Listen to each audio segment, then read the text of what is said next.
Fox is set to return to the Spurs on Saturday. Coutinho, what will change for this team when he is back on the floor?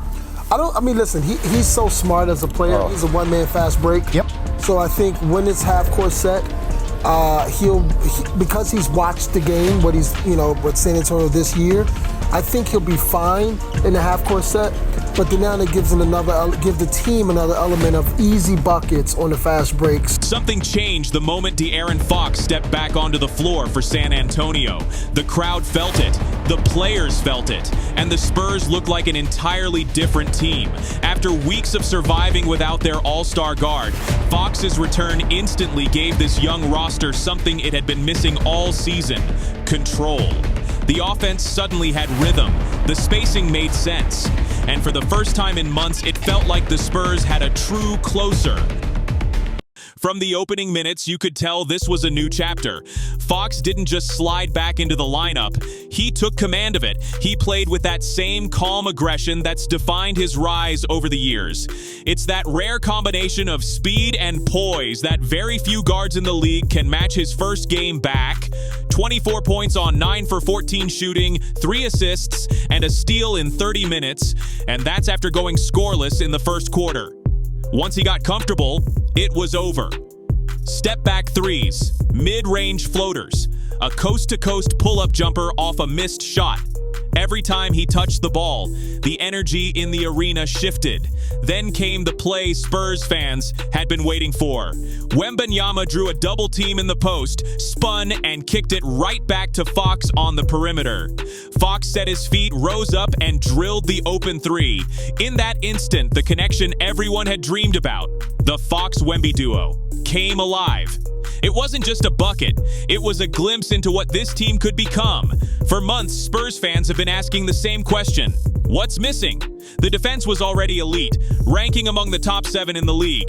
Wemby was on a historic pace defensively, blocking everything in sight. But offensively, it was chaos. They had talent, they had potential, but they didn't have direction. That's what Fox brings: order in the middle of the storm. When games get tight, when possessions start breaking down, he's the guy who slows everything down and finds the right play. You could see it immediately. The tempo felt different. There was flow. For once, San Antonio's offense looked like 5 players moving with one purpose instead of 5 individuals trying to make something happen. The numbers proved it too. In Fox's very first game back, the Spurs posted their highest offensive rating of the season, a staggering 126, good enough to land in the 81st percentile across the entire league. One game isn't everything, but it didn't feel like coincidence. It felt like foreshadowing.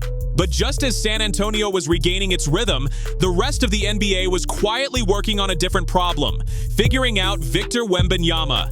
For the first 5 games of the year, he was unstoppable, over 30 points a night, nearly 15 rebounds, 5 blocks, and jaw-dropping efficiency. Every night felt like another step towards superstardom. Then came the Phoenix game, the first real sign that the league might be finding a blueprint. The Suns went small. Instead of matching Wemby with a traditional big, they used physical wings like Jordan Goodwin and Royce O'Neal to crowd him. They doubled from the weak side, sent help from behind, and turned every touch into a battle. The result? Wemby finished with just 9 points on 29% shooting and 6 turnovers. For the first time all year, he looked human. The Lakers copied it a few nights later, rotating Rui Hachimura and Jared Vanderbilt to apply the same pressure. It worked again. Wemby fouled out, scored 19, and struggled to find rhythm. 2 straight games, 2 losses, and 1 clear message to the rest of the league: this is how you frustrate the Spurs' young star. That's why Fox's return is so critical. He completely changes that equation. With Fox on the floor, defenses can't double Wemby as easily. You help off the perimeter now, and Fox will slice straight through your defense before you can react. His speed and ability to attack gaps pull defenders out of position, forcing teams to pick their poison. In their next matchup, Houston tried the same small ball strategy Phoenix used, but this time, it didn't work. Wemby looked more composed, finishing with 22 points, 8 boards, and 4 assists on 50% shooting. Fox's presence helped the entire offense breathe. Instead of rushing reads or forcing shots, Wemby played with patience, because he finally had a guard who knew when and how to get him the ball. And that's what makes Fox so valuable. He's not just a scorer, he's a stabilizer. He reads the floor, manipulates defenders, and makes everyone else's job easier.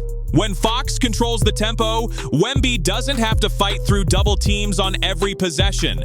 Instead, he can pick his spots and dominate where he's most comfortable. Another major impact? Stephon Castle. With Fox back, the rookie suddenly looked like a completely different player. He finished with 14 assists and only 2 turnovers, his best game of the season by far. Before Fox's return, Castle was being forced into a lead guard role he wasn't entirely ready for. Now, he can play freer. He can attack when the defense collapses and distribute without the weight of organizing the offense. You could see it in his body language. The game slowed down for him. He looked confident, not because he had to do everything, but because Fox gave him structure. Fox took the toughest defensive matchups, allowing Castle to focus on creation and defense instead of trying to be a savior every possession. And together, they already look like a dangerous backcourt duo. Fox's elite speed paired with Castle's size, defense, and vision. But the real test is what happens when Dylan Harper returns. When Harper comes back from his calf injury, San Antonio will have something terrifying. 3 guards who can all create their own shot and run the pick and roll with Wemby, Fox, Castle, and Harper, all with different styles, all capable of breaking down defenses. Fox's lightning-quick first step forces rotations. Castle's balance and defense bring control. Harper's craftiness and shooting stretch the floor. That trio, surrounding a generational talent like Wemby, is the blueprint for the next great Spurs era. Every possession could start from a different angle.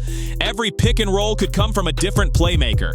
And when defenses finally adjust, they still have to deal with the 7'4" phenom waiting above the rim.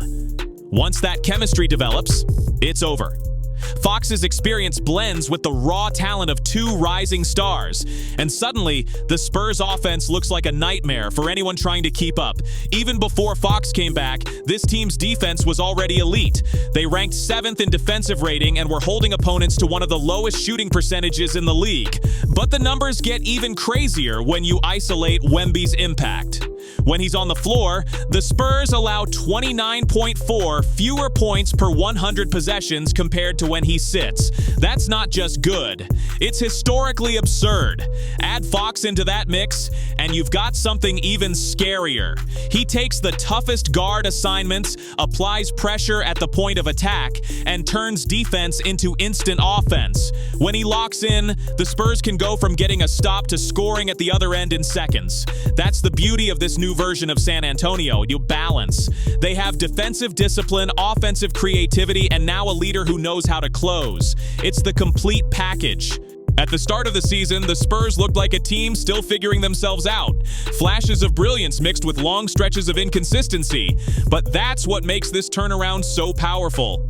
They're 7-2 now, undefeated at home, and playing like they belong. Fox gives them direction. Wemby gives them dominance. Castle gives them glue. This isn't a rebuilding project anymore.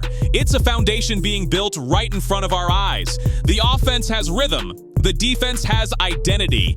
And most importantly, this young team finally believes it can win every night. That belief is contagious. You can see it in how they communicate on defense, how they celebrate small plays, and how composed they look in the clutch. When Fox hit that late-game floater to seal the win over New Orleans, it wasn't just another bucket. It was a message the Spurs finally have someone who wants the ball when it matters most. It's easy to forget just how much this team accomplished without him. They went 6-2 without their all-star guard, beating contenders through defense and hustle. But now, with Fox in the mix, they have the luxury of choice. They can grind out wins or outscore you. They can go small, go big, or push the tempo until you break. Every piece suddenly fits. Wemby's learning how to read double teams. Castle's learning how to orchestrate. Fox is teaching them how to win. And when Dylan Harper returns, this could become one of the most dynamic young rosters in basketball, with a ceiling that stretches beyond the next few seasons. Because this isn't just about talent, it's about time. timing. Fox came to San Antonio at the perfect moment, when the team had the defense, the foundation, and the hunger to compete, but not the leadership to finish. Now they have it. De'Aaron Fox's return doesn't just make the Spurs better, it changes their entire trajectory. He's the bridge between potential and reality, the player who connects Wemby's dominance with the team's growing chemistry. If the first few games are any sign, San Antonio might not just be a fun young team, they might be a real threat right now. A group that can defend, rebound, and close a group that plays with structure and confidence. And that's the scariest part. They're only getting started, because if this is what the Spurs look like after just one game with Fox back, imagine what they'll look like by playoff time.